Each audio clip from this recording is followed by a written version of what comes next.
Bonjour à tous et à toutes, j'espère que vous m'entendez bien. Est-ce que vous pouvez me faire un signe,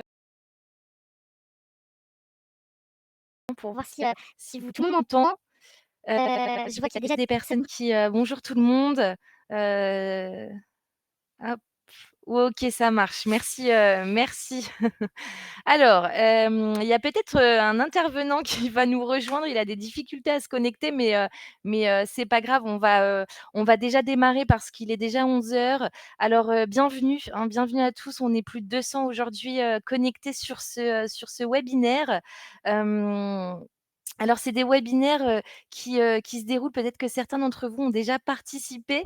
C'est des webinaires qui se déroulent sur 2 semaines. Alors ça a déjà commencé, on est déjà à la deuxième semaine de l'évolution professionnelle. Donc ce sont des webinaires qui sont, organisés et co-organisés, entre, Avenir Actif et l'APEC dans le cadre du conseil en évolution professionnelle. Vous les retrouverez, hein, sur notre page, tous ces webinaires où vous pouvez déjà vous inscrire aux prochains qui vont avoir lieu cette semaine et également, à la fin de ces 2 semaines, il y aura des replays qui seront, disponibles. Donc voilà, n'hésitez pas si vous avez des personnes dans votre entourage qui n'ont pas pu participer, ne vous inquiétez pas, il y a des webinaires. Alors ma voix, elle vrille parfois. Est-ce que vous pouvez me confirmer ça? Peut-être que, vous m'entendez bien?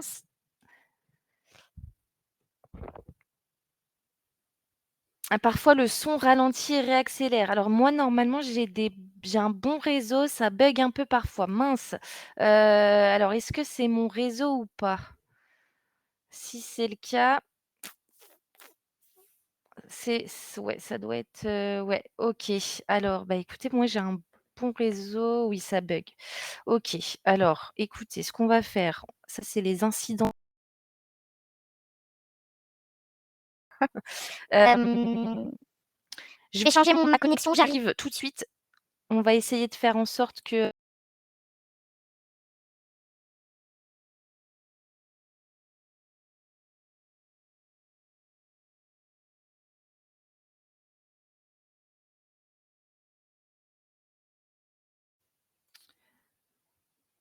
est-ce que vous m'entendez?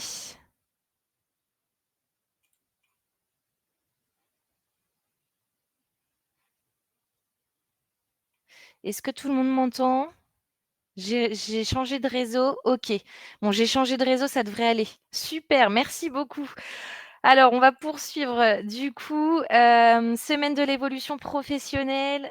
Hop, comme je l'ai dit, des webinaires. Alors là, je suis toute seule, mais à la base, on devait être 2. Donc peut-être que Christophe, qui intervient avec moi sur ce webinaire, va nous rejoindre. Je vais me présenter déjà, ça sera un peu plus cool pour tout le monde. Je suis Emma Yilmaz, donc je suis conseillère en évolution professionnelle, et chargée de relations professionnelles, enfin, relations partenaires, pardon, délivrées par Avenir Actif, que je vais vous présenter, un peu plus tard, au cours de ce webinaire. Alors, aujourd'hui, le thème: «Je souhaite me reconvertir». Se reconvertir, on va voir, hein, c'est un gros sujet aujourd'hui. Pourquoi? Pourquoi les personnes, veulent se reconvertir? Ça va être intéressant qu'on puisse voir tout ça ensemble et puis, surtout comment faire, en fait? C'est ça aussi l'objectif de ce webinaire, c'est, bah, j'ai envie à un moment donné de changer de métier, mais comment je peux faire? Donc on va regarder ensemble tous les dispositifs qui existent et puis, on terminera par vous présenter, le conseil en évolution professionnelle et comment ce service-là peut vous accompagner dans votre projet, de reconversion professionnelle. Alors, vous utilisez très bien le chat, c'est super, continuez. Si jamais vous avez des questions, n'hésitez pas à les indiquer dans le chat. Moi, j'essayerai d'être attentive du moins, pour pouvoir, vous répondre et l'idée, c'est qu'on partage ensemble, un peu tout ce qui vous passe par la tête, pour que ça soit, interactive et que ça soit, dynamique. Alors, la reconversion, pourquoi? Aujourd'hui, on voit, hein, il y a de plus en plus de moyens, mais ça, on va le voir après pour vous permettre de vous reconvertir, de changer de métier. Mais on peut remarquer aussi dans notre quotidien, hein, on reçoit des salariés, et également des indépendants, tout au long de leur vie professionnelle et parfois les raisons sont multiples. Les raisons changent, au niveau de la reconversion professionnelle. Alors ça peut être, hein, parce que, vous êtes à un moment donné, dans une phase de questionnement dans votre emploi actuel, celui-ci ne vous correspond plus finalement, ne vous satisfait plus et c'est normal, hein, il faut être OK avec ça. À un moment donné dans sa vie professionnelle, nos intérêts, ils vont changer. Nos valeurs aussi vont changer, nos motivations vont changer. On n'a peut-être pas les mêmes intérêts qu'on avait, au début de sa carrière professionnelle. On n'a peut-être pas les mêmes motivations, pas les mêmes, valeurs et c'est OK avec ça. Et parfois, du coup, on a des personnes qui, souhaitent changer et c'est de leur fait, j'ai envie de dire. C'est parce qu'eux-mêmes, veulent changer. Et puis parfois, il y a une notion aussi de contrainte, c'est-à-dire que, bah, c'est pas forcément, moi qui veux changer, mais j'ai une situation de santé, par exemple, qui me pousse à un moment donné à vouloir faire autre chose et à devoir penser, à faire autre chose parce que mon métier actuel n'est plus en adéquation avec ma situation de santé. Donc, heu, il faut vous dire aussi que parfois quand on a un projet de reconversion, c'est pas forcément alors des fois on va se dire: «Bah, je suis plus en phase avec mon entreprise, je me sens pas à ma place, pas bien, avec, dans mon métier actuel», et finalement on se rend compte que, bah, c'est peut-être un pas forcément un changement de métier qui va vous convenir, mais un changement d'environnement, un changement d'entreprise. Parce que les entreprises, bah, elles ont toute leur organisation, elles ont toutes leur environnement différentes, elles portent tous des valeurs qui sont différentes et parfois on peut se rendre compte que, bah, finalement, c'est pas forcément le métier qui me convient plus, mais c'est plutôt l'entreprise. Donc ça va être intéressant aussi de, hem, de prendre du recul sur ça, hein. Merci, hein, pour les partages, justement dans le chat. Je vois que ça interagit, c'est super. Alors, les questions qu'il faut se poser quand on est comme ça un peu dans une réflexion et à se dire: «Bah, j'aimerais bien, j'envisage, je pense». Des fois, vous savez, on ça commence par, on en parle autour de soi, et puis lors de conversations, c'est souvent, bah, qu'est-ce que tu fais toi dans la vie? Et puis là, on se rend compte que, bah, il y a pas forcément de on aimerait bien changer et puis on voit parfois les collègues changer, les personnes de notre entourage changer, puis on se dit: «Ah ouais, mais pourquoi pas moi?» Donc les questions à se poser, c'est, bah, qu'est-ce qui vous manque aujourd'hui? Qu'est-ce qui fait qu'à un moment donné, vous ayez vous, cette réflexion? Ah, Christophe est arrivé! Super! Merci Christophe, bienvenue. Bonjour. C'est bon, merci. Non, il y avait une petite faute à mon nom. Bonjour à tous. Ah mince! Ouais, Bon, bah, écoute Christophe, là j'ai commencé, du coup tu reprendras, par rapport aux dispositifs qui viennent après de toute façon, hein. ouais, Les OK. dispositifs pour nous permettre à changer. En tout cas merci, je suis contente que tu sois là. Voilà, ça y est, on y arrive. Tu comme tu le vois Christophe sur le chat, ça interagit, pas mal, donc n'hésite pas, pendant que je fais la présentation à regarder un peu sur le chat s'il y a des questions pour qu'on soit, OK. attentive aussi à tout ça. D'accord, OK. Alors je reprends, oui, les questions à se poser quand on est, dans une réflexion, de reconversion. Alors qu'est-ce qui me manque aujourd'hui, dans mon métier? En quoi mon métier, il me correspond, plus? Et puis quelles sont mes attentes? Qu'est-ce que j'aimerais bien retrouver moi dans un prochain métier? Quelles sont mes envies? Et est-ce qu'il existe une alternative à changer de métier? Hein, on a vu tout à l'heure, c'est parfois aussi un changement d'entreprise qui peut, finalement, répondre aussi à vos besoins. Et si vous avez quelques idées, et ben, l'idée, ça va être aussi de se dire: «Bah, est-ce que je souhaite un métier qui est en lien avec moi, mes intérêts professionnels? Est-ce que finalement je souhaite un métier, qui avec de l'emploi proche de chez moi? Ou peut-être que je suis mobile et je suis prêt à déménager pour trouver un emploi et le métier, qui me correspond?» Est-ce que vous avez déjà une idée précise du métier que vous souhaitez faire? Hein? Peut-être que vous avez pas encore d'idée et c'est OK aussi, hein, il y a pas de souci. Parfois, on est dans une réflexion comme ça et puis des fois, on a une idée précise, un déclenchement. On se dit: «Mais en fait, moi, je veux me lancer dans ce secteur d'activité» et puis parfois, on n'a pas d'idée précise, hein, avec des juste une envie aussi de changer. Alors pour tout ça justement, pour vous aider dans votre réflexion, on vous a fait une cartographie avec différents temps, hein. Ça peut être bien aussi de reprendre au départ et souvent les personnes, moi je le vois au quotidien, quand elles ont une envie de changer de métier, elles vont tout de suite aller voir par exemple les formations sur le territoire et cetera. Mais c'est peut-être pas forcément la bonne méthode. Et ça peut être le cas effectivement, hein, Delphine, à créer une entreprise aussi, hein. Une reconversion peut très bien amener vers une création d'entreprise, hein. Ça c'est tout à fait possible, exactement. Alors la 1re chose, quand on a comme ça une réflexion sur son orientation professionnelle, ça va être de faire un point sur sa situation, hein, de réaliser un état des lieux, de se poser, de prendre du recul et de la hauteur sur ce qui se passe. OK, pourquoi moi j'ai cette envie aussi de changer, de créer, de changer de métier et cetera? Quelles sont mes envies? Quels sont mes intérêts professionnels? Qu'est-ce que j'aime faire? Qu'est-ce que j'ai plus envie d'avoir dans un prochain métier? Quelles sont mes aspirations et puis, quelles sont mes compétences? Qu'est-ce que j'ai appris à faire jusqu'à présent? Et ça va être intéressant de identifier vos compétences, vos intérêts, vos ressources, vos valeurs aussi, de faire le point: «OK, moi j'aimerais bien aller dans une entreprise qui porte ces valeurs-là et vers un métier également qui porte ces valeurs» et de réapprendre à se connaître, hein. Ça va être vraiment une étape importante, c'est OK, qui je suis pour identifier le métier qui correspond vraiment à moi, qui je suis. Ensuite, une fois qu'on a fait ce 1er travail, sur ça, l'idée ça va être d'identifier des pistes professionnelles, hein. Alors quand on parle de pistes, c'est soit un secteur d'activité ou soit, bah, vous avez déjà des idées de métiers concrets, ou voilà, vous voulez travailler dans le social, vous voulez plus travailler dans les ressources humaines, vous voulez travailler dans le bâtiment, vous voulez travailler dans le transport, mais vous avez pas d'idée précise de métier ou sinon vous avez une idée, précise de métier ou d'idée de création d'entreprise.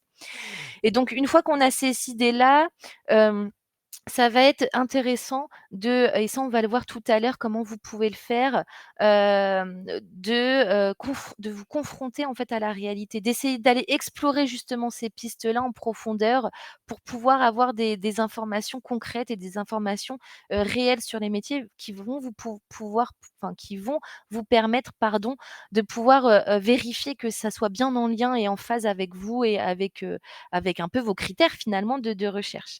On va en parler, hein, du PTP David, après, justement Christophe de Transition Pro est ici pour nous parler de ces dispositifs. Oui, une personne en burn-out, alors on a fait un webinaire sur l'épuisement professionnel, la semaine dernière. Vous retrouverez le replay où justement on a abordé cette notion de burn-out. Mais oui, effectivement, ça peut être aussi un élément qui déclenche à une reconversion, professionnelle. Alors après, se reconvertir tout de suite, bah, j'ai envie de dire, tout dépend de chacun, hein, et de où on en est aussi dans cette réflexion. Hem, donc pour reprendre, une fois qu'on a fait le point sur ça, qu'on a identifié des pistes de métier, ça va être intéressant de se confronter à la réalité. Je vais vous montrer après des sites sur lesquels vous allez déjà pouvoir aller voir pour fouiller un peu et prendre des informations sur des métiers. Ça va être intéressant également d'aller à la rencontre des professionnels, pour pouvoir échanger avec eux parce qu'il y a rien de mieux finalement, d'aller concrètement à la rencontre des professionnels et sur le terrain pour vérifier que le métier, qu'on vise nous intéresse, hein. On pense notamment aux périodes de mise en situation en milieu professionnel, des périodes d'immersion, comme des stages finalement, d'observation où l'idée ça va être, et vous avez la possibilité en tant que salarié ou indépendant de faire ces immersions, pour se confronter à la réalité de terrain, hein. Parce que vous aurez beau trouver des informations sur internet, lire des fiches métiers, regarder des vidéos, franchement, il y a rien de mieux que d'aller sur le terrain pour se confronter à la réalité et se dire: «OK, c'est ça que je veux faire» ou au contraire: «Non, finalement, ce que j'avais vu, ça correspond pas du tout à la réalité de terrain et je vais pas m'orienter vers ce domaine». Et puis une fois qu'on a fait tout ça, bah, une piste de métier peut ressortir et là, l'idée, ça va être de construire un plan d'action. Et le cas échéant, il peut aussi arriver, hein, dans certains cas, bah, soit que le métier qu'on vise et qu'on a défini, bah, on a les compétences déjà, nous, pour pouvoir s'orienter vers ce nouveau métier. À ce moment-là, ça va être intéressant de travailler sur vos techniques de recherche d'emploi et de remettre à jour votre CV et votre lettre de motivation et orienter votre recherche d'emploi vers ce nouveau métier. Et puis parfois, on a un besoin, finalement de se former pour accéder à un nouveau métier. Et là, vient se poser ces questions, hein, de: «OK, moi j'ai besoin de me former pour pouvoir me reconvertir, changer de métier. Maintenant, comment je peux faire?» Hein? Et c'est souvent les questions, comment je peux faire pour me former? J'ai besoin d'avoir un salaire, j'ai besoin d'avoir une sécurité de l'emploi, j'ai besoin aussi, de pouvoir avoir des dispositifs pour me former, donc on va les voir après. Alors je repars sur le chat. Pour faire des immersions, comment faire? Et ben, c'est une très bonne question. Vous pouvez aller, comme Céline le dit, sur le site Immersion Facile. Alors, l'idée, c'est déjà d'être accompagné par un service, hein, alors si vous êtes demandeur d'emploi, être accompagné par, France Travail, et si vous êtes salarié indépendant, je pense que c'est le cas de la plupart d'entre vous, d'être accompagné par le conseil en évolution professionnelle, que je vais vous présenter, à la fin de ce webinaire. Et à ce moment-là, vous allez avoir la possibilité de faire des immersions, et en fait, c'est notre service, c'est le service qui va vous accompagner, qui vont pouvoir être, signataires des conventions pour que vous puissiez être couverts. Alors concrètement, comment faire? Vous pouvez faire ces immersions en dehors de votre temps de travail, sans prévenir votre employeur, et vous serez couvert par l'organisme qui vous accompagne, donc soit Avenir Actif pour les, salariés et les intérimaires, soit l'APEC pour les cadres. Je vous transmets dans le chat le site Immersion Facile, vous pouvez déjà aller faire un tour, et il est super bien, fait. Je reprends un petit peu le chat. Je travaille dans un domaine différent de mon domaine de formation. J'ai eu du mal à trouver un emploi après mon diplôme. Ah mince, ça a enlevé. Effectivement, le bilan de compétences aussi, hein, peut permettre de travailler sur un projet professionnel. Attention au bilan de compétences parce que c'est un accompagnement qui est intense, qui est payant également, et parfois, quand on a déjà des pistes de métier, c'est peut-être pas forcément la bonne solution de passer par un bilan de compétences. Mais effectivement, le bilan de compétences peut vous permettre de travailler sur un projet professionnel, et oui, effectivement, il y a un atelier «J'expérimente un métier grâce à l'immersion», qui est en replay et qui est super, bien pour expliquer les immersions. Hop. Là, sur ce slide-là, prenez, hein, des photos si vous voulez. Après, il y aura le webinaire en replay. Mais là, vous avez quelques outils justement, pour découvrir des métiers. Vous avez notamment les fiches métiers de France Travail sur le site Métiers-Scope qui sont super bien faites. Donc vous pouvez aller là-bas, enfin sur ce site-là, pour aller, vous informer et regarder un petit peu des fiches métiers.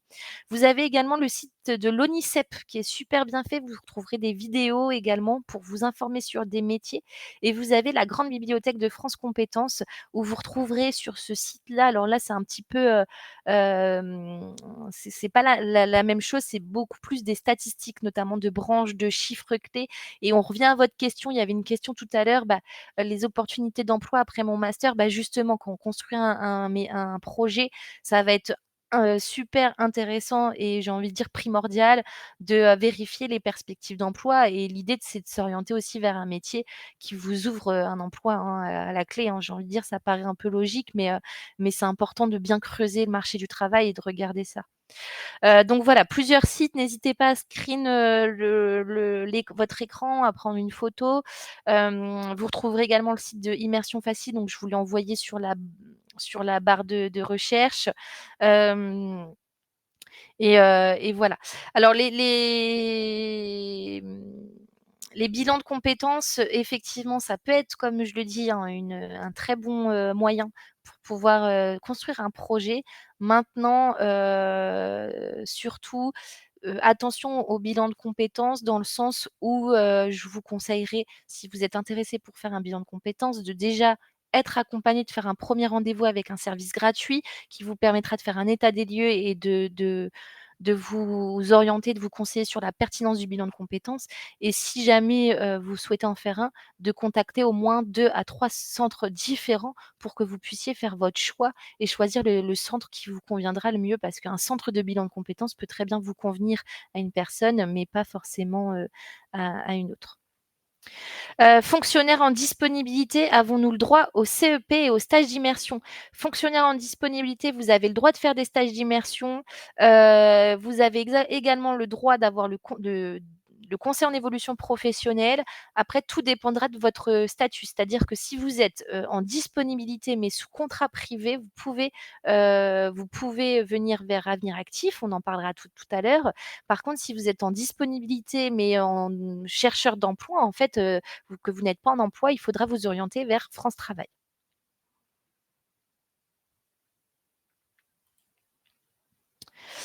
D'autres sites qui peuvent également vous permettre, justement, tout à l'heure, on en parlait, de creuser le marché du travail et d'avoir un peu des éléments efficaces, j'ai envie de dire, sur est-ce que ça recrute? Ok, je m'oriente vers ce métier, mais finalement, quelles sont les perspectives d'emploi? Donc là, c'est pareil, je vous invite à prendre une photo de l'écran ou parce qu'il y a quand même des sites qui sont pas mal. Alors vous avez les outils de France Travail qui sont assez intéressants sur ça pour regarder un peu les statistiques. Déjà, j'ai envie de dire la 1re chose que vous pouvez faire et qui est intéressant, c'est d'aller consulter les sites de recherche d'emploi, hein. Donc vous avez France Travail, vous avez Indeed, vous avez Hello Work, enfin vous en avez plein. Ça peut être intéressant de taper le métier qui vous intéresse et de regarder un peu qu'est-ce qui est demandé par les recruteurs, hein. Là, l'idée, c'est aussi, de pouvoir après vous orienter vers une formation qui est en lien avec la demande des employeurs, hein. Donc 1re étape, peut-être aller voir effectivement les sites de recherche d'emploi. Vous avez ensuite l'enquête BMO qui est fait par Besoin de main-d'œuvre, qui est fait par France Travail, qui peuvent vous permettre d'avoir des statistiques. Et puis après, vous avez l'outil Data Emploi également, qui est pas mal, qui vous permet d'avoir des statistiques. Et c'est des statistiques qui sont assez précises sur le métier dans votre zone de mobilité, c'est-à-dire dans votre région, dans votre département ou dans votre ville. Donc ça, c'est intéressant. Donc je vous laisserai, voilà, vous tapez, ces mots-clés, on va dire, sur votre moteur de recherche. Normalement, vous tomberez sur le choix. Oui, tout à fait. C'est très important de choisir le consultant en bilan de compétences et de faire un 1er rendez-vous qui normalement est gratuit, pour que vous puissiez aussi vous, pouvoir, émettre vos besoins, vos objectifs et quel est votre objectif, après le bilan de compétences, hein. Parce que parfois, il faut vérifier aussi si le centre sera en capacité de répondre à votre objectif. Surtout si vous envisagez de faire un bilan de compétences, dû à une problématique de santé, hein, très important de vérifier que le centre est bien adapté à ça, hein. Mais encore une fois, conseil, hein, allez voir un service, gratuit qui pourra effectivement déjà poser des choses et voir si c'est pertinent. Hem Donc là, je vais passer rapidement sur cette slide-là, mais du coup, n'hésitez pas à vous faire accompagner. Donc on en a parlé tout à l'heure, les prestations d'accompagnement. Donc vous avez le bilan de compétences, vous avez également des prestations spécifiques pour les travailleurs handicapés, qu'on pourra vous présenter, également, quand vous rencontrerez en fait un conseil en évolution professionnelle. Et puis pour les demandeurs d'emploi, vous avez également des prestations. Je pense notamment à une prestation qui s'appelle Active Projet, qui permet en fait aux demandeurs d'emploi d'être accompagné gratuitement, hein, dans la construction de son projet.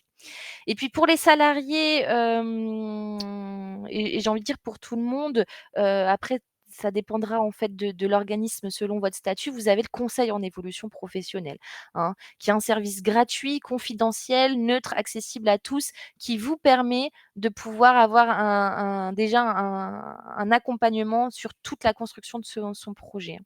Donc on va voir après, plus précisément en quoi ça ça consiste. Alors pour les cadres, François, n'hésitez pas à aller contacter le conseiller en évolution professionnelle, délivré par l'APEC, hein, l'organisme l'APEC. Et puis Christophe, je vais te laisser la main parce que Christophe, il va se présenter, mais en fait, Christophe, il va vous présenter les dispositifs pour les salariés et qui vont vous être utiles si jamais vous avez un projet de formation. Bien, bonjour à tous. Effectivement, je me présente Christophe Chézot, je suis responsable du service information-instruction au sein de Transition Pro Centre Val-de-Loire. Donc, effectivement, le dispositif, un des dispositifs importants, c'est le projet de transition professionnelle, hein, qui est issu de la loi de septembre 2018, donc il y a quand même quelques années maintenant, hein, et c'est un dispositif qui permet à tout salarié quel que soit son statut, mais aussi en fonction des conditions d'ancienneté, de suivre une action de formation sur son temps de travail ou hors temps de travail pour effectivement, en vue de changer de métier et changer de profession ou de profession. Alors, il y a bien entendu les conditions d'ancienneté là, que vous voyez sur cette slide-là, hein, des personnes en CDI, en CDD ou encore des intérimaires ou intermittents du spectacle. Donc, c'est ouvert à tout salarié, quel que soit le statut. J'insiste, hein, parce que je vois qu'il y a des personnes, effectivement, qui sont de la fonction publique. Ce dispositif, malheureusement, n'est pas ouvert au secteur public. Hein. Ce qui est important de savoir en dehors des conditions d'ancienneté, hein, pour ouvrir ces droits, il y a aussi également le fait que la formation que vous choisissez soit bien inscrite à ce qu'on appelle le répertoire national des certifications professionnelles.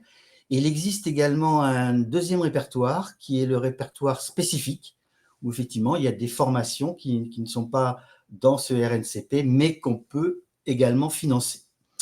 Alors, bien entendu, il y a des conditions, on a vu des conditions d'ancienneté. Une des conditions importantes, et j'insiste là-dessus, c'est vraiment, on est dans le cadre d'un changement de métier ou de profession.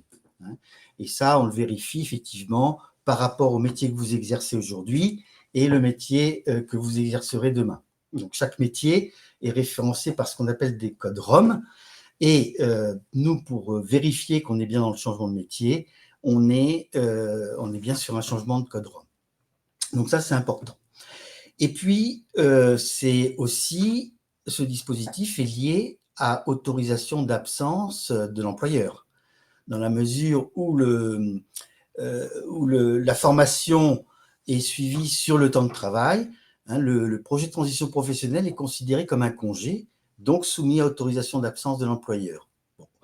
Je ne vais peut-être pas rentrer dans tous les détails, mais sachez que si vous répondez aux conditions d'ancienneté, aux conditions de changement de métier ou de profession, que la formation est certifiante, l'employeur ne peut pas refuser une demande, mais ne peut la reporter pour raison de service ou parce qu'il y a déjà 2% des salariés de l'entreprise simultanément en projet de transition professionnelle.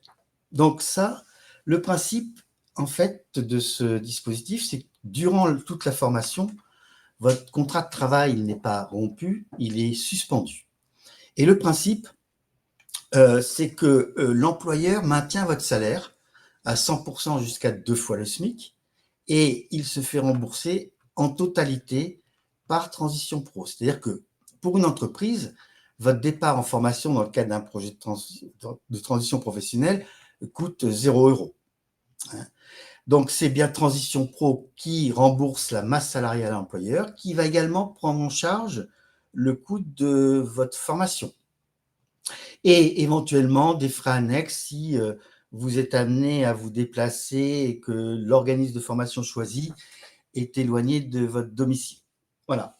Alors maintenant, bon, ce dispositif, très intéressant parce que sécurisant, hein, dans la mesure où il n'y a pas de risque à prendre lorsque la formation est achevée, tant que vous n'avez pas décidé de mettre en place votre projet, sachez que l'entreprise est obligée de vous réintégrer au même poste, voire un poste similaire.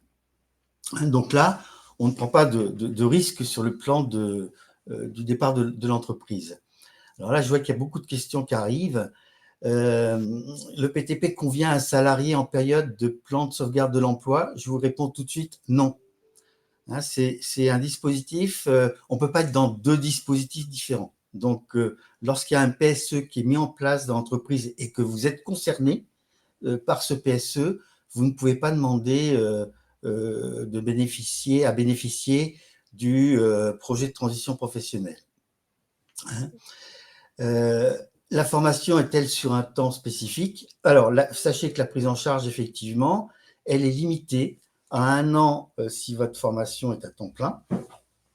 Et on peut aller au-delà d'1 an sans pour cela dépasser 1200 heures si votre formation est à temps partiel ou ce qu'on appelle la formation en discontinu. Hein. D'accord, ça je l'ai vu. Ouais, tu Ok. as répondu, Christophe. Après, il y avait juste Pour que je revienne sur la question des demandeurs d'emploi, ce dispositif, il est vraiment, orienté pour les salariés, hein, les personnes, qui sont, salariées du secteur privé. Donc les personnes qui sont demandeurs d'emploi inscrits à France Travail, vous avez les dispositifs, on va dire, de droit commun pour les à destination des demandeurs d'emploi, financement France Travail ou financement, région, hein. Ça, c'est vraiment un dispositif, Non.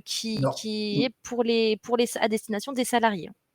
Sauf que si vous êtes en CDD, Oui. c'est-à-dire qu'on n'est pas encore demandeur d'emploi et on peut être demandeur d'emploi lorsque la formation va débuter, mais lors de la demande, si vous justifiez, hein, vous le voyez sur la slide, de 24 mois d'activité dans les 5 dernières années, donc 4 mois consécutifs ou non sur les 12 derniers mois, et que vous déposez une demande de financement pendant votre contrat, vous serez dans les mêmes conditions de rémunération qu'une personne en CDI. Donc ça, c'est important. Mais dès qu'on a fini son contrat, si on est inscrit à Pôle emploi, effectivement, comme dit Emma, on ne peut plus bénéficier de ce dispositif, hein. Ensuite, il y avait une autre question, s'il n'y a pas assez sur le CPF, qui fait l'abonnement? Et ben, justement, c'est Transition Pro, en fait, qui vont Voilà. abonder, hein, le C'est-à-dire CPF. que, voilà, c'est important ça parce que sachez que votre CPF, votre compte personnel de formation, est mobilisé entièrement. C'est-à-dire que quand vous faites une demande, votre compte va se vider parce que le projet de transition professionnelle a été mis en place pour abonder le CPF. Parce que le CPF ne paye pas non plus les salaires, hein. Il ne paye que le coût pédagogique, hein. Donc c'est effectivement, sachez-le, c'est que une fois que vous mobilisez le projet de transition professionnelle, il y a mobilisation automatique de votre compte personnel de formation. Alors Heu, après, il y a une... Pas de plafond d'âge, hein. Ah Je non, je je t'aide du coup Christophe, parce que c'est pas évident, oui, mais oui, il y a pas de plafond au niveau, de l'âge pour bénéficier du projet de transition professionnelle. Une question intéressante de Marine: si l'organisme de formation, ferme pendant la période de fête, est-ce que c'est considéré comme une période de fermeture? oui, alors c'est ça. Alors, lorsque je dis que effectivement, il y a maintien de la rémunération, bien entendu, lorsqu'il y a fermeture de l'organisme de formation, vous devez soit réintégrer l'entreprise, soit déposer vos congés payés, puisque de toute façon, pendant la formation, les heures de formation, en fait, sont considérées des heures de travail. Donc, vous maintenez vos droits aux congés payés, mais et effectivement, là, soit on réintègre, soit on dépose ses congés payés, soit on n'est plus rémunéré, hein. Je voyais qu'il y avait une autre question par rapport aux 1200 heures. Si j'ai bien compris, pour une formation de plus de 1200 heures, sachez qu'on peut dépasser 1200 heures. Alors, quand je parle de 1200 heures, attention, hein, c'est des formations à temps partiel. Ce qu'on appelle une formation à temps partiel, ce sont des formations dont la durée est inférieure à 30 heures de cours par semaine. Pour nous, le temps plein, c'est une formation qui a plus de 30 heures. Bon, et elle est en continu. Je donne un exemple très simple. Je commence ma formation le 1er septembre, je finis le 30 juin, je n'ai que des coupures que pour les vacances scolaires. Là, on parlera de temps plein. Maintenant, j'ai une formation qui a une durée de 25 heures hebdomadaires. Là, je passe à temps partiel. C'est-à-dire que Transition Prof va rembourser en fonction du nombre d'heures de formation que vous réalisez. À savoir que si vous avez une formation de 25 heures et si vous ne réintégrez pas votre entreprise pour les 10 heures restantes, vous serez bien entendu payé à temps partiel, hein. Et le temps partiel, c'est là où on peut dépasser un an. Pour une formation à temps plein, pour vous donner un ordre d'idée, une formation à temps plein, c'est-à-dire là, je suis en continu, plus de 30 heures par semaine, je peux aller jusqu'à un an à temps plein, hein. Et c'est à peu près 1600 heures, une formation à temps plein de un an, hein, c'est à peu près le maximum.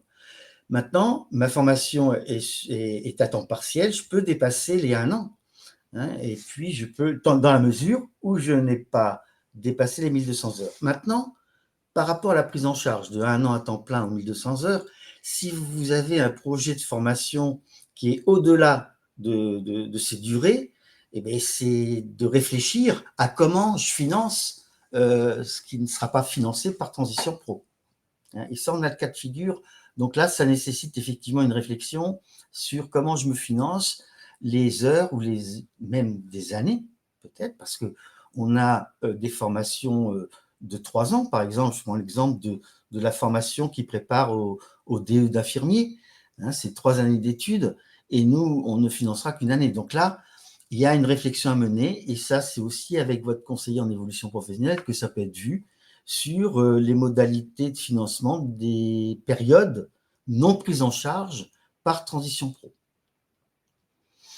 Alors, une formation avec un stage de 4 mois, est-ce que la période de stage est payée par Transition Pro? Oui, dans la mesure où la durée de stage préconisée par l'organisme de formation fait partie d'un référentiel. C'est-à-dire que vous avez l'obligation de suivre un stage de tant d'heures ou de tant de semaines. Et là, si c'est dans le cadre du référentiel, on prendra en charge. Si par exemple, la formation, il n'y a pas de stage obligatoire, là, on ne prendra pas en charge. Hein, donc, on limitera la prise en charge du stage pratique en entreprise dans la mesure où le référentiel l'impose, si vous voulez. Top, parce que sinon on n'aura pas le temps de voir tout. Oui, Sachez que je vous envoyais le lien du site de Transition Pro. Donc Transition Pro, ils sont organisés par région. Donc selon votre région, vous pouvez après retrouver en fait le site de Transition Pro de votre région. Et, et parfois Transition Pro organise des réunions d'information collective justement et des webinaires pour présenter ces dispositifs de façon plus approfondie. Parce que là, l'idée, c'est qu'on présente un peu tout et je vois l'heure tourner. Du coup, oui, on ouais. va passer, hein, on s'excuse Mais pour toutes les questions, c'est super intéressant, mais de toute façon, vous aurez les infos voilà, sur le sur le site. site. Ouais, on va passer au second dispositif du Et coup. puis, en fonction de vos régions, vous pouvez prendre contact avec votre AT Pro pour participer à des réunions d'information collective ou des entretiens avec les personnes, avec les collègues des autres transitions, des autres régions. Hein. Ouais, tout à C'est fait. vrai que sinon, on peut en parler pendant 1 heure. Hein. Hein, donc, bon, il faut savoir aussi, pour finir, c'est que, bien entendu, ce dispositif très sécurisant, maintenant, toutes les demandes ne peuvent pas être acceptées puisque c'est en fonction d'une enveloppe et les dossiers, les demandes de financement sont étudiées par une commission paritaire, hein, et qui, en fonction des critères qui sont définis par décret, hein, va prendre sa décision. Donc, vous avez d'afficher les trois critères, hein, vont vérifier la cohérence du projet, la pertinence du parcours de formation choisi, mais aussi, et ce qui est important, c'est les perspectives d'emploi à l'issue de votre formation. En dehors des critères, et je ne vais pas trop m'attarder parce que le temps est limité, mais il y a également des priorités, parce que quand on répond aux 3 critères, on peut se dire, ben, mon dossier va être accepté. Malheureusement, ce n'est pas le cas, encore une fois par rapport à l'enveloppe, et il y a un certain nombre de priorités qui sont des priorités nationales, mais aussi des priorités qui sont définies par région. Je pense principalement aux perspectives d'emploi, parce qu'on n'a pas forcément les mêmes perspectives d'emploi d'une région à une autre en fonction du métier visé. Donc voilà, ça c'était important. Mais encore une fois, sur les sites, vous verrez, ils sont assez complets, précis pour vous donner l'ensemble de ces priorités et critères.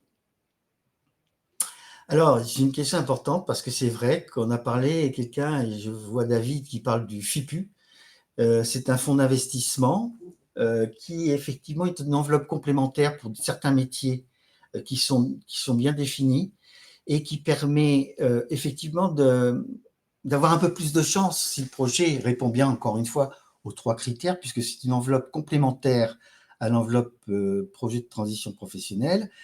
Et effectivement, ça, ce sont des métiers qu'on détecte, nous, en amont de l'instruction d'une demande, c'est-à-dire qu'on va vérifier si l'emploi que vous exercez est bien référencé comme un emploi éligible au FIPU, au fonds d'investissement.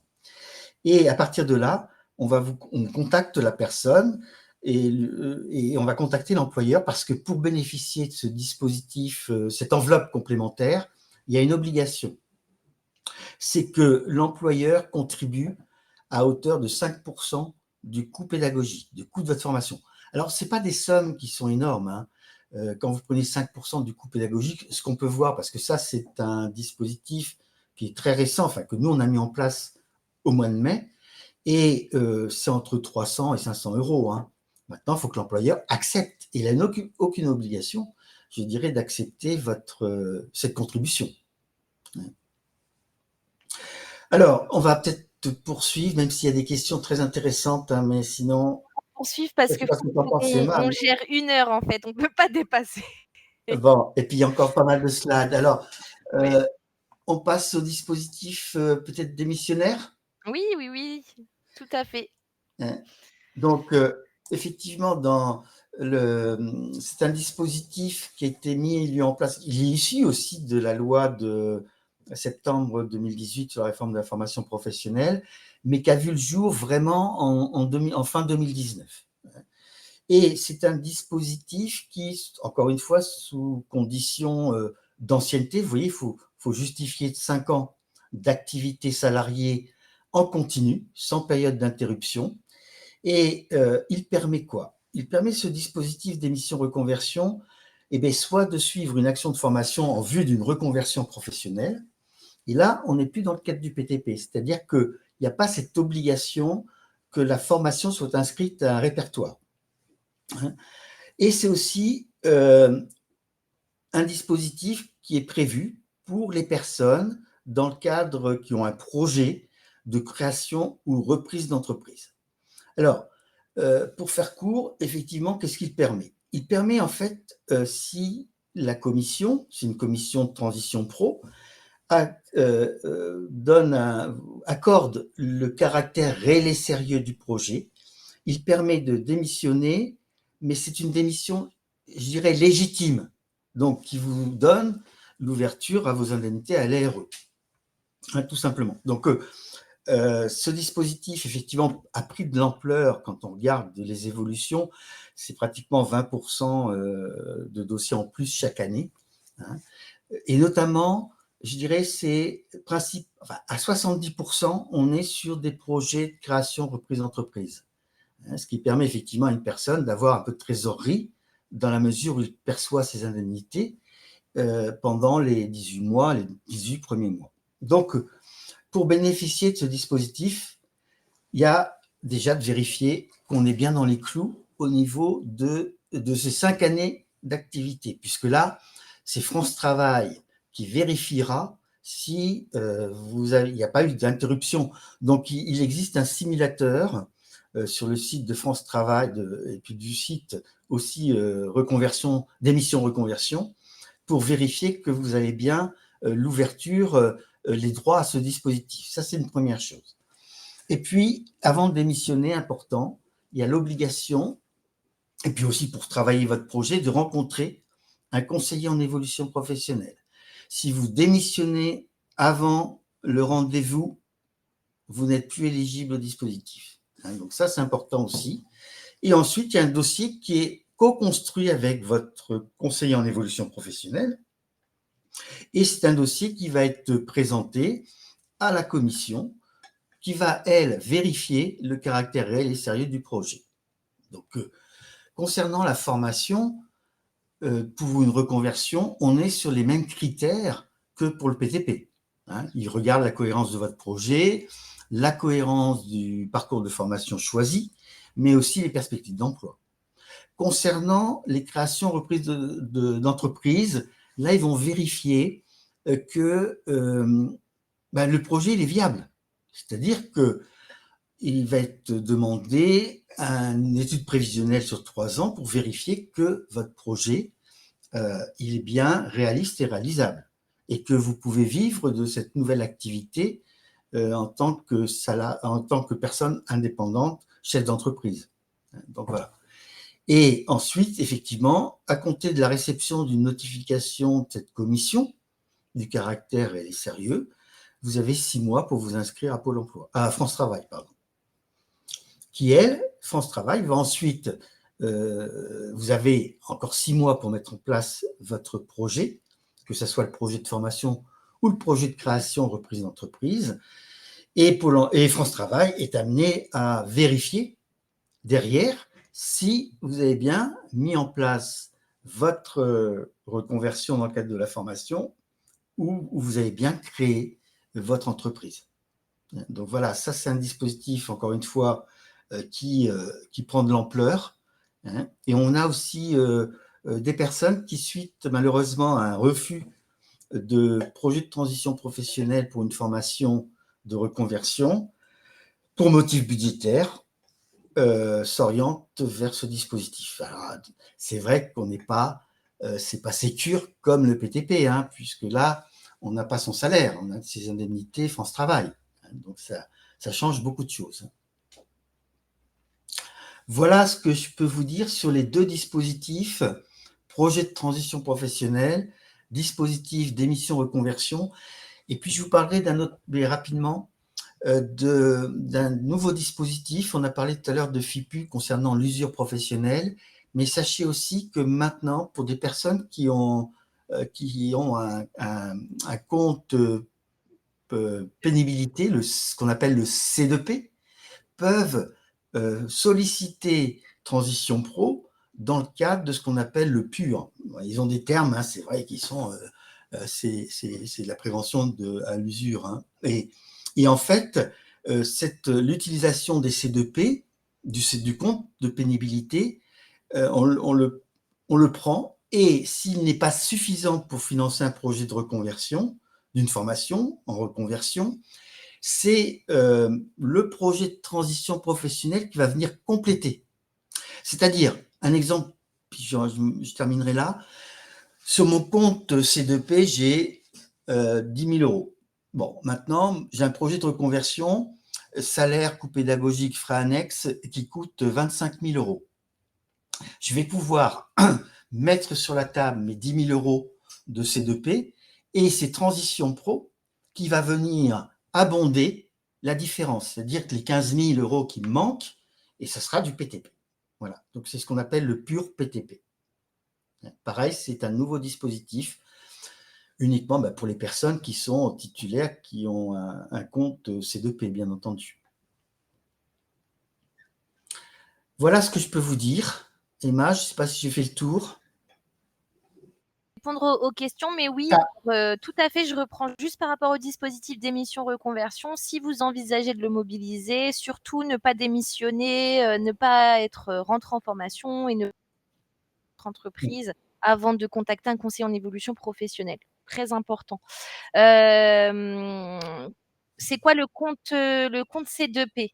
Alors, le compte C2P, c'est un compte professionnel, en fait, un compte de pénibilité, un compte de prévention professionnelle où toutes les personnes, les salariés qui sont à un moment donné confrontés à des facteurs, ce qu'on appelle des facteurs de risque professionnel qui sont bien définis par la loi. Hein. Il y a 6 facteurs.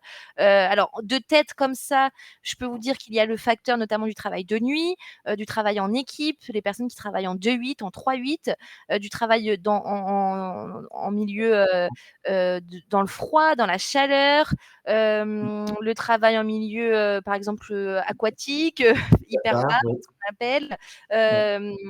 Donc tout ça, ça présente des facteurs de risque. Et en fait, tous les ans, les salariés qui sont confrontés à ces facteurs de risque-là cumulent ce qu'on appelle des points de pénibilité. Donc par année travaillée à temps plein, vous avez 4 points de pénibilité. En fait, ces points de pénibilité, ils peuvent être à un moment donné utilisés pour financer une formation, et puis après pourront être utilisés pour un départ à la retraite plus tôt. Je vais vous envoyer le lien du site dans le chat du compte de prévention. Vous pourrez déjà voir si vous avez des points de pénibilité pour les personnes qui se posent la question. Et puis après, n'hésitez pas, si vous avez des questions sur ça, à rencontrer un conseiller en évolution professionnelle, en fait. Hein. Je vais vous mettre le lien. Alors, il n'y a pas ce dispositif. N'est pas, enfin, je vois la question, hein, il n'est pas pour malheureusement, les personnes qui sont encore une fois dans le secteur public ne sont pas concernées par ce dispositif. Oui, tout à fait. Alors non, c'est pas la médecine du travail qui détermine, c'est en fait, c'est la loi qui le détermine et c'est votre employeur qui doit gérer tout ça. Alors normalement, c'est marqué sur votre bulletin de salaire ou sinon, parfois, vous recevez un courrier tous les ans en indiquant que vous êtes à temps au niveau de vos points de pénibilité. On va poursuivre et puis moi, je réponds dans le chat à l'écrit, hein, Christophe, je sais pas qu'est-ce que tu en dis? Il nous reste 10 minutes et du coup, ça va être un peu short. On poursuit avec le compte personnel de formation? que vous connaissez peut-être un peu plus, donc compte personnel de formation qui est alimenté, automatiquement chaque année. Donc c'est un compte que toutes les personnes ont à partir du moment où on arrive dans la vie active et ce compte, on peut l'utiliser pour financer des formations, pour financer des bilans de compétences. Tout à l'heure, on en parlait. Pour financer également un accompagnement à la VAE, pour le certificat CLEA, pour les accompagnements au niveau de la création d'entreprise ou pour le permis de conduire. Petite précision sur le compte personnel de formation, il y a une majoration de 3. Alors en fait, un salarié qui est à temps plein reçoit tous les ans 500 € dans la limite de 5 000 €. Donc il y a un plafond à 5 000 €. Maintenant pour les personnes qui ont une obligation, donc une obligation de travailleur handicapé, pour les personnes qui sont non qualifiées, donc qui ont un niveau d'études inférieur au bac, vous avez une majoration de 300 € en plus de ces 500 €. Donc petite précision, attention à bien le déclarer, dans votre compte de personne de formation si c'est votre cas, parce que sinon vous passez à côté de 300 €, hein. Donc ça, c'est très intéressant. Ensuite, ce qu'on va plutôt, je passe, hein, je suis désolée, mais on tiendra pas le timing.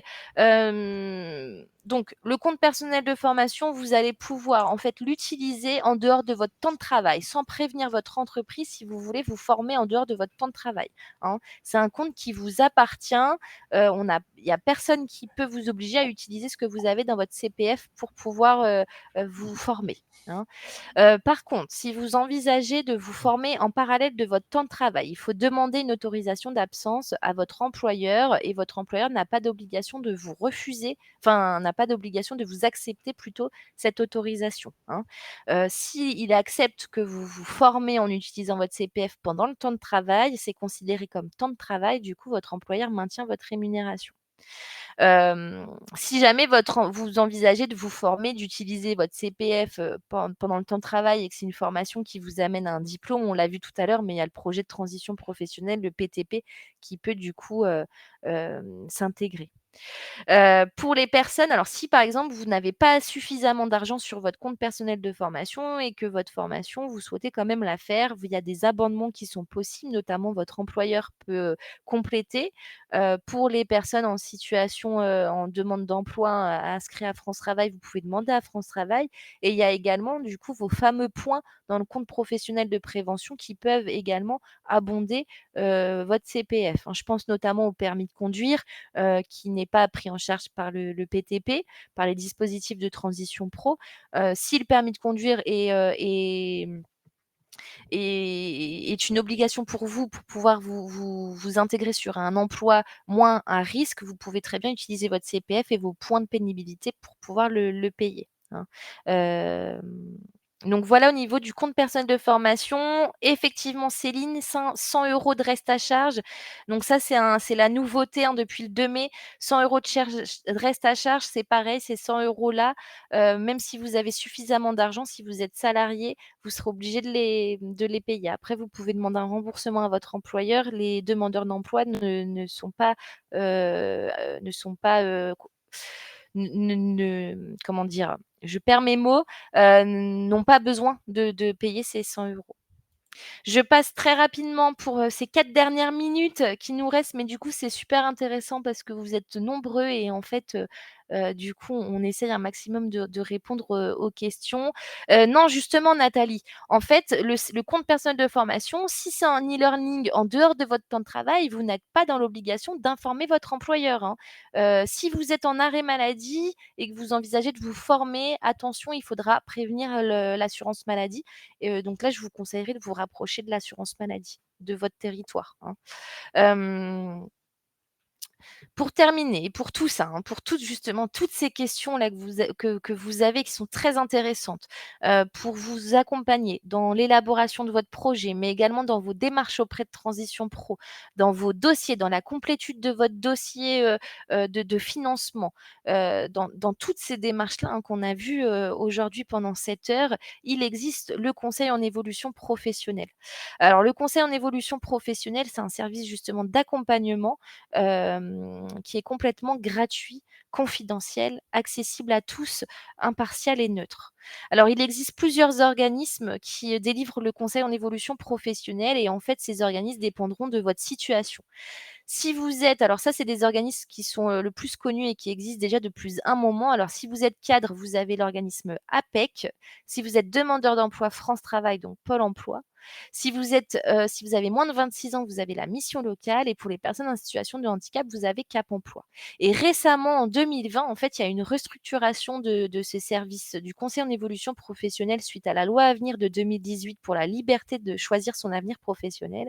Et s'est intégrée une nouvelle structure qui s'appelle Avenir Actif, dont je fais partie. Et Avenir Actif accompagne les salariés, les indépendants, justement, dans leurs projets professionnels, quels qu'ils soient. Donc, dans toutes les étapes qu'on a vues aujourd'hui, hein, et même si vous avez une interrogation, en fait, c'est vraiment accompagner les salariés sur toutes les interrogations qu'on peut avoir à un moment donné dans sa vie professionnelle. J'ai besoin de prendre du recul sur ma situation, je veux changer de métier, je veux créer une entreprise, je souhaite me préparer à mon entretien professionnel, je me sens un peu perdue, j'ai besoin d'en parler, etc. Donc l'objectif, hein, on l'a dit, c'est de vous accompagner sur toutes ces questions-là. Comment ça se passe concrètement? En fait, c'est des rendez-vous. Alors vous avez alors c'est un peu la même chose dans toutes les structures. C'est vraiment un conseil individualisé et adapté où l'idée, c'est que vous aurez un sas ou un lieu où vous allez pouvoir exprimer votre demande, votre besoin, d'accéder à des premiers niveaux d'information sur des métiers, sur l'offre de formation, sur les dispositifs de financement et sur toutes les questions que vous vous posez là, vers le chat. Et cet accompagnement, il peut durer dans le temps et il reste complètement gratuit, hein. Donc ça, c'est vraiment, un droit, hein, pour les salariés, je le rappelle. Donc saisissez-le si jamais vous avez des interrogations. Alors comment prendre rendez-vous? Vous avez un site qui s'appelle mon-cep.org et en fait, quand vous allez indiquer votre situation, donc je suis salarié, je suis demandeur d'emploi, on va vous orienter directement vers l'organisme, qui vous convient le mieux par rapport à votre situation, hein, d'accord? Donc n'hésitez pas à faire un tour, sur ce site-là. Et effectivement, Christophe, le CEP n'est pas un coach, mais c'est intéressant votre remarque, vous êtes livré à vous-même. Alors, en fait, le CEP, sachez qu'on n'est pas du tout sur la même dimension que d'autres organismes, hein, dans l'accompagnement. On a un service qui reste complètement gratuit, public et j'ai envie de dire, si vous avez une mauvaise expérience avec un conseiller en évolution professionnelle, vous avez, le droit de changer de conseiller. N'hésitez pas, hein, parce que, hein, comme on l'a dit tout à l'heure, un conseiller peut très bien vous convenir et voilà.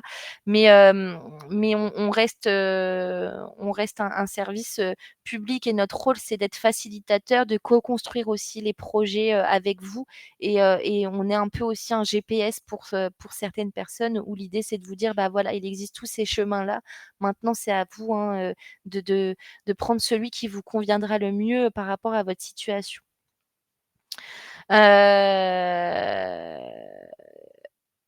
Alors, apparemment, le CEP n'aide pas si on demande des aides pour une reconversion. J'ai pas votre question. Personne ah bah personne ont dit cela dans un chat lors d'un autre webinaire, il renvoie à France Travail. Alors si vous êtes demandeur d'emploi, on vous renverra effectivement par France Travail.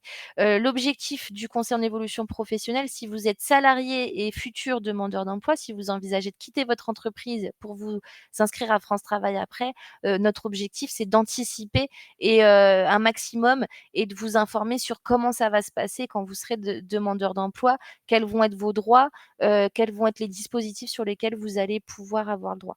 Le CEP, il existe pour les fonctionnaires, mais c'est pas Avenir Actif pour les fonctionnaires. Vous avez normalement un CEP selon en fait votre organisme, c'est-à-dire si c'est de la fonction territoriale, hospitalière, etc., hein. Ça, faut se renseigner auprès de vos RH. Sachez que le conseil en évolution professionnelle, c'est également une obligation pour les employeurs d'en informer leurs salariés. Et voilà. En CSP, est-ce que je dois mobiliser mon CPF pour une formation? Alors ça, Sophie, en CSP, normalement, vous êtes accompagnée. Le CPF, effectivement, peut être mobilisé pour une formation, mais je pourrais pas vous répondre à la question si c'est une obligation, hein. Le CSP, c'est encore autre chose. On va essayer de répondre aux dernières questions. Il est midi, on va couper le webinaire. En tout cas, je vous remercie, hein, pour cette présentation, enfin pour cette présentation. Merci Christophe à toi de t'être rendu disponible, en tout cas, et d'avoir pu trouver une solution avec ces moyens de connexion. Et merci à tous parce que franchement, vous êtes bien en force sur le chat et c'était un plaisir et c'est toujours un plaisir d'avoir des personnes qui interagissent et qui se posent des questions et j'espère qu'on aura fait le maximum en tout cas pour répondre à vos questions. N'hésitez pas, hein, n'hésitez pas en tout cas à vous rapprocher des professionnels et à regarder le webinaire. Il y en a d'autres des webinaires où ces dispositifs justement sont repris, hein, donc n'hésitez pas aussi à les consulter en live. Voilà. Bon, bah écoutez, j'arrête le live et je vous souhaite une très belle journée. Bonne journée tout le monde.